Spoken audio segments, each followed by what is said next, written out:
नमस्कार दोस्तों, मैं रक्षिता मिश्रा एक बार फिर से स्वागत है आप सभी का इस चैनल पे। तो आज की वीडियो में हम देखेंगे कि कैसे हमारे देश की सरकार इस देश को चाइना और कोरिया जैसे देशों में बदलने की कोशिश कर रही है। इस चीज को क्लियर करने के लिए आज हम एक ऐसे शख्स के बारे में जानेंगे जिसे कल तक कोई नहीं जानता था, पर आज इस देश की सबसे बड़ी हेडलाइन बन चुकी है और इस देश के लिए खतरा भी। इस वीडियो में आगे हम ये देखेंगे कि वो शख्स इस देश के लिए खतरा बनी है या हमारे देश के सियासतों के लिए। क्यों हमारे देश की सरकार इस एक शख्स से इतना ज्यादा घबरा गए हैं, आइए हम बात कर रहे हैं दिशा रवि की, जो कि एक क्लाइमेट एक्टिविस्ट हैं। इन पर दोस्तों ये इल्जाम लगाया गया है कि वे खालिस्तानी संगठनों से जुड़ी हुई हैं और इस देश को बांटने की कोशिश कर रही हैं। अब मेरा सवाल ये है कि कोई एक इंसान इस देश को कैसे बांट सकता है। इन चीजों को थोड़ी विस्तार से जानते हैं दोस्तों। दिशा रवि 21 साल की एक इन्वायरमेंटल एक्टिविस्ट हैं जिन्हें बैंगलोर से दिल्ली लाया गया है और 5 दिन की जुडिशियल कस्टडी। तो दोस्तों उनका गुनाह यह है कि ग्रेटा थनबर्ग द्वारा ट्वीट किया हुआ टूल किट को उन्होंने वायरल किया है। उस टूल किट को उन्होंने अपने दोस्तों के साथ शेयर किया है और इस देश की इमेज को खराब करने की कोशिश की है। अब इस देश की इमेज को खराब कौन कर रहा है, इसके बारे में हम बाद में बात करेंगे। पहले हम जान लेते हैं दोस्तों कि ये टूल किट क्या होता है। दोस्तों टूल किट एक डॉक्यूमेंट होता है जिसमें किसी भी कार्यक्रम की समय, जगह और दिन मेंशन होती है। ये टूल किट ज्यादा से ज्यादा लोगों को जुटाने के लिए बनाई जाती है। ये टूल किट ज्यादातर प्रोटेस्ट और इलेक्शंस के टाइम बनाई जाती है। इस टूल किट में सारी चीजें मेंशन होती हैं किसी भी कार्यक्रम के बारे में, ताकि कोई भी इंसान बड़ी आसानी से इस टूल किट को पढ़कर उस कार्यक्रम के बारे में पूरी जानकारी ले सके। दोस्तों इसी तरह का एक टूल किट ग्रेटा थनबर्ग ने ट्विटर पर डाला था, जिसमें फार्मर प्रोटेस्ट को सपोर्ट करने के लिए सारी चीजें मेंशन की गई थी। इसमें मेंशन किया गया था कि इफ आप फार्मर प्रोटेस्ट को सपोर्ट करना चाहते हैं तो किस तरह कर सकते हैं। उस टूल किट में हर चीज मेंशन थी कि कौन से दिन, किस समय पर कौन सा हैशटैग यूज करके किन किन लोगों को टैग करना है और कहां कहां पर प्रोटेस्ट करना है। ये सारी चीजें उस टूल किट में मेंशन की गई थी। जाहिर सी बात है ये टूल किट सरकार पर प्रेशर बनाने के लिए बनाया गया था, ताकि सरकार फार्मर्स के डिमांड्स को मान ले। जैसे कि मैंने आपको पहले बताया कि टूल किट का मतलब ही यही है, ज्यादातर प्रोटेस्ट के टाइम टूल किट बनाया जाता है। ग्रेटा ने भी बिल्कुल वैसा ही किया। इसमें ग्रेटा ने गलत क्या किया और इसमें दिशा रवि ने गलत क्या किया। दोस्तों ग्रेटा थनबर्ग ने जब इस टूल किट को ट्विटर पर डाला था, उस वक्त उस टूल किट में बहुत सी चेंजेस करनी थी। वो टूल किट पुरानी थी, उसमें सारी चीजें मेंशन नहीं की गई थी, जिसके कारण ग्रेटा को ये टूल किट को डिलीट करना पड़ा।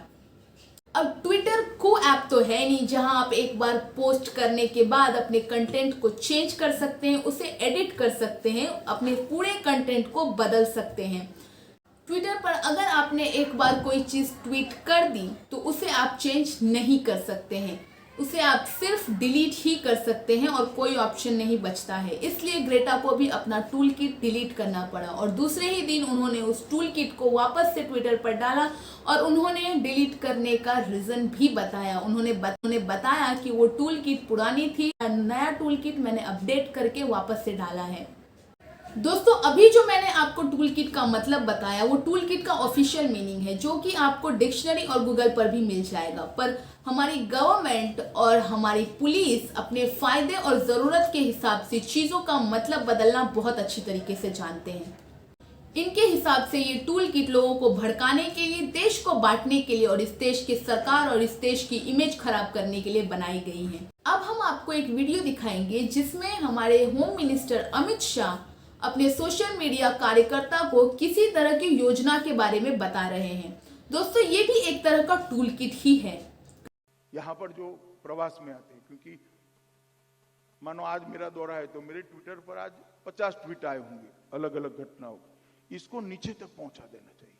मोदी जी की सभा है तो मोदी जी की सभा के छोटे छोटे टुकड़े उनके वक्तव्य के कर लोगों तक पहुंचा देने चाहिए। इस प्रकार से हमने आगे बढ़ना पड़ेगा और बीजेपी की साइट है उसको भी जितनी हो सके इतनी बंगाल में ज्यादा पॉपुलर करेंगे तो ही हम करेंगे।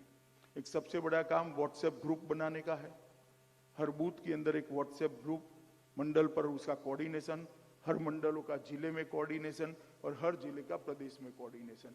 तो यहाँ से एक मैसेज करते ही 1 घंटे के अंदर लगभग 50 लाख लोगों तक पहुंच जाए, इस प्रकार का एक जाल बुनने का काम करना पड़ेगा। और एक किया हुआ है। उत्तर प्रदेश ने 35 लाख और 18 लाख का 2 ग्रुप बनाया था और वो सक्सेसफुली यूपी के अंदर जब हम पहली बार 300 सीटों के साथ चुनाव जीते, सब अचंभे में पड़ गए। अगर उनको मालूम नहीं था, अखबार छापे न छापे, टीवी दिखाए न दिखाए, मेरा सोशल मीडिया का लड़ने वाला कार्यकर्ता हर खबर को नीचे पहुंचा और उसके आधार पर हम जीते थे। कैरिकेचर, कार्टून, एनिमेशन वीडियो, हंसाने वाली चीजें, थोड़ी डराने वाली भी चीजें, ये सभी इकट्ठा कर अंदर डालनी चाहिए। क्यों भाई डर की बात करता हूं तो तुम जय श्री राम की बात करते हो।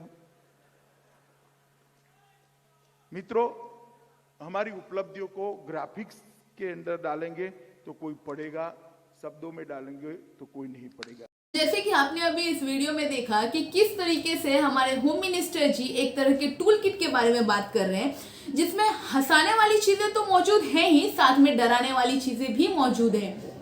तो जैसे कि इन्होंने बताया कि इसी तरीके से इन्होंने यूपी में इलेक्शंस जीते हैं, जिसमें हंसाने वाली चीजें तो थी ही, साथ में डराने वाली चीजें भी थी, क्योंकि हर इंसान तो एक जैसा नहीं होता। अब जो हंसाने वाली चीजों से मान जाता होगा वो तो अच्छी बात है, पर जो नहीं मानता होगा उस पर डराने वाली चीजें अप्लाई की जाती होंगी, ऐसा हमारे होम मिनिस्टर जी का कहना है। तो ये तरीके अपनाकर, ऐसे टूल किट्स बनाकर हमारी गवर्नमेंट इलेक्शंस जीतती हैं, पर इन पर सवाल उठाने वाला कोई नहीं है, क्योंकि ये टूल किट्स तो इनके फायदे के लिए बनाई गई है और जो फायदे के लिए बनाया जाता है उसका मतलब सेम होता है। टूल किट्स का मतलब अब तक वही है, पर जैसे ही ये टूल किट्स दिशा रवि ने या ग्रेटा थनबर्ग ने बनाया है किसी को सपोर्ट करने के लिए और बीजेपी के अगेंस्ट में, तो उस टूल किट का मतलब बदल गया। उस टूल किट का मतलब अब देशद्रोह हो गया। अब वो लोग देशद्रोह हैं जो इस टूल किट को सपोर्ट कर रहे हैं और इस टूल किट को एक से दूसरे जगह शेयर कर रहे हैं। पर दोस्तों, दिशा रवि द्वारा शेयर किए गए इस टूल किट में ना तो कोई हंसाने वाली चीज थी, ना ही किसी को डराने की बात की जा रही थी और ना ही किसी को कोई नुकसान पहुंचाने की बात की जा रही थी। तो वो सिर्फ फार्मर प्रोटेस्ट को सपोर्ट करना चाहती थी और इसीलिए उस टूल किट को अपने दोस्तों में शेयर कर किसानों की मदद करना चाहती थी। इसमें ना तो उन्होंने किसी कॉन्स्टिट्यूशन के लॉ को तोड़ा है, ना ही किसी रूल का उल्लंघन किया है। फिर क्यों उनके साथ ये सुलूक किया जा रहा है? तो क्या अब इस देश के लोगों का अपना एक सोच होना गुनाह है? दोस्तों, दिशा रवि को सपोर्ट करते हुए कई पॉलिटिक्स से जुड़े लोगों ने ट्वीट किया, जैसे Priyanka Gandhi, Arvind Kejriwal, P Chidambaram, Priyanka Chaturvedi, actor Siddharth, America की वाइस प्रेसिडेंट कमला हैरिस, उनकी नीज मीना हैरिस ने भी दिशा को सपोर्ट करते हुए ट्वीट किया है।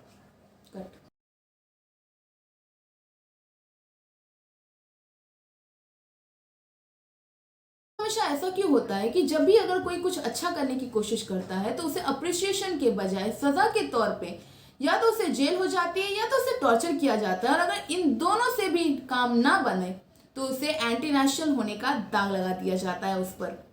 वैसे तो हमारी गवर्नमेंट आजकल एक अलग ही आइडियोलॉजी को अपना रही है कि अगर कोई पर्टिकुलर इंसान या कोई मीडिया हाउस हमारी गवर्नमेंट के अगेंस्ट जाती है या इनकी कहीं बातों को गलत ठहराती है तो वो ऑटोमेटिक किसी न किसी संगठन से जुड़े होते हैं या तो वो एंटी नेशनल्स होते हैं।